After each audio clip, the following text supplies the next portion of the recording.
Hi, everyone. This is Mike Talks Cars podcast. Today, U.S. quarterly sales are down, F150 gets snake bit, and calculating power to ground. In industry news, according to a Cox Automotive report, U.S. auto sales could hit the lowest quarterly sales numbers in more than a decade. The report calls out microchip shortages, the war in Ukraine, the inventory squeeze, and rising prices as the primary roadblocks to sales for the first quarter. Less affluent buyers are now staying away in droves in the face of higher prices, rising interest rates, and the scarcity of basic models at the dealership. Manufacturers have been producing high-margin units for months now to support profits, and the effect is that many average consumers are being priced out of the market.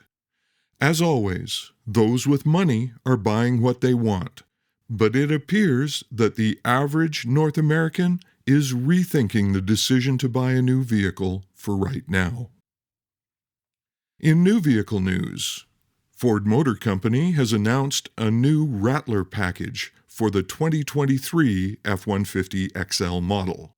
The Rattler will be a factory off-road package that will be capable of heading for the backcountry on day one. Rattler trucks come equipped with four-wheel drive, of course. You also get the FX4 package as standard equipment, giving you skid plates, hill descent control, and off-road tuned dampers. You also get an electronic locking rear differential and off-road capable all-terrain tires.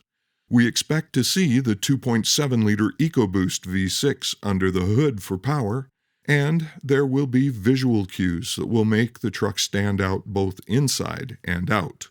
We also expect the price tag to be significantly lower than the Tremor or Raptor versions of the F150. We will watch for pricing ahead of the Rattler's release this fall. Now for some musings with the trainer. Yesterday, I mentioned that horsepower and torque are actually not great indicators of how much work a truck can do. I talked about power to ground as being the only real way to measure one setup against another.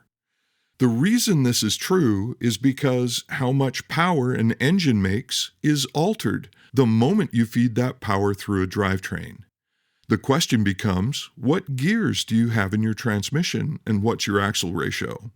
Those gears are multipliers and have to be taken into account before you know what kind of power your truck will generate under operating conditions.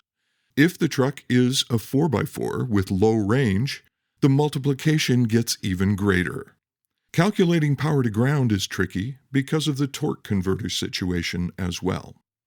The easy way to get to that number is just to take your engine's peak torque number, multiply it by the first gear ratio of your transmission, and then multiply that by your axle ratio. Here's some made-up numbers that will help you see what I mean. The diesel truck that we're selling right now has 1,000 pounds-feet of torque.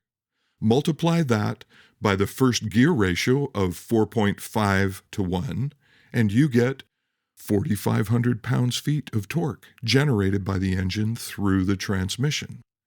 Then, that torque is multiplied again by the axle ratio of 3.73 to 1, which equals 16,785 pounds-feet.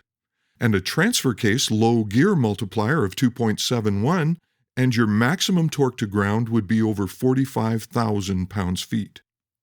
Now, I am ignoring the torque converter and parasitic line loss of power. I'm also ignoring the radius of the wheel and tire, but you get the point. A change in the axle ratio from 3.73 to 3.23 changes the power to ground by over 2,200 pounds when in two-wheel drive mode and over 6,100 pounds in four-wheel drive low range. The horsepower and torque from the engine didn't change, just one of the multipliers was adjusted. When selling a truck against the competition, it pays to have the ability to calculate power to ground. if power is the question. There's more to it than this, of course, but this is a good place to start. If you'd like to hear more of this technical stuff, just let me know in the comments below, and I'll see what I can do.